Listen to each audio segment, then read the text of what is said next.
I turned this Exoterra tank I bought secondhand from a local fish store for $50 into this.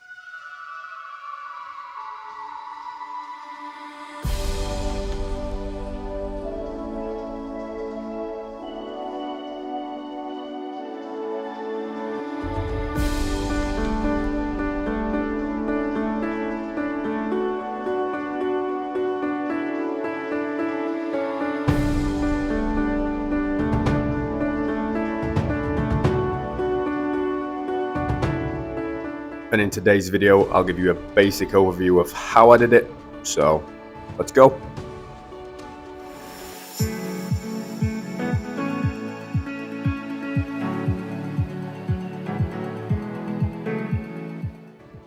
So as mentioned in the intro, I got this tank from my LFS for $50. It was a tank they'd previously used for a while just as a basic setup terrarium. And it came with a heat pad, some substrate, a lamp, and everything else you see here. I had been wanting to do a bigger scale terrarium. I have made terrariums out of jars and that kind of thing in the past, 3 to be exact, but this will be my first paludarium. So after emptying the tank and doing a 24-hour test fill just to make sure it didn't have to be re-siliconed, it was time to get going. I first cut out some cardboard to the exact dimensions of the back panel of the glass. I then used pond spray foam to design the background, and this part was really cool. I used bottle bottoms to create gaps in the background for plants, just so none of the foam could enter those parts, and it will then just leave me some spots moving forward to place some terrestrial plants. Once it had dried, it was time to start carving. To do this, I used a plethora of tools shown here, but I found the serrated knife worked best for the cuts and also a lot of the detailing. Just don't tell my wife because it's actually a kitchen knife, which was washed and then carefully put back to the exact spot where it came from once I'd finished the carving. After carving, I was really happy with it overall. It had so much detail and my vision was starting to take shape. I placed straws into 2 spots within the background, and you'll see what these were for later on in the video when you basically see the final product. In the tank, here's how the background looked. I was personally so happy with the result. And is it me, or does that look like a pond? It was during this time I began scaping the tank, sand, rocks, soil, and eventually plants. Sadly, I somehow lost the footage of most of this process, but it's pretty self-explanatory. I did, however, keep the plant footage, and these were plants purchased from Josh's Frogs, and they came in looking great. So after planting, here's how the paludarium looked, equipped with its own waterfall and pond overflow system.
week or so went by and the tank were doing great, everything rooting and growing in nicely.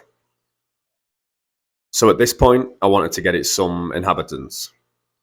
For this, I went to my local fish store, and they have everything you could ever ask, really. And I managed to pick up some red apple crabs, which are very similar to general vampire crabs.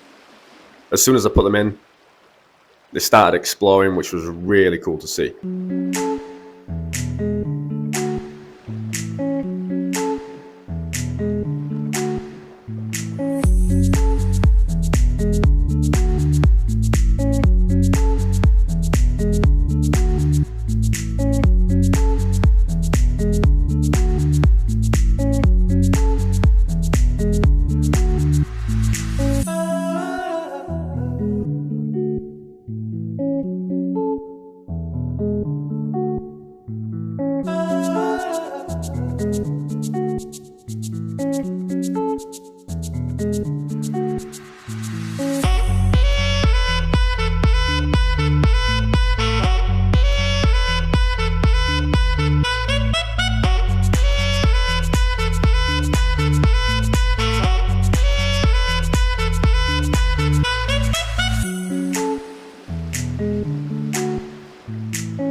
So around a month later, the tank is doing great, crabs and all.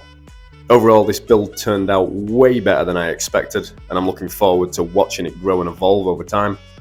The moss, especially on the back wall, looks great, and it's growing at an incredible clip. When you're used to keeping fish tanks like I do, seeing how plants grow terrestrially rather than underwater is incredible, and the growth is just beyond that. I mean, it is tenfold, which is really cool to see. So that's basically it. First Paludarium, really happy with it. Let me know what you guys think. If you've enjoyed this video, let me know down in the comments, and also like it so YouTube will suggest this to more people like yourself. If you aren't already subscribed, make sure you hit that too, as I'm sure you'll like what we've got going on moving forward. Terrariums, paludariums, aquariums, something for everyone. Anyway guys, that's it for now. Thanks for watching. Appreciate every single one of you, and hopefully you'll join us for the next video. Bye for now.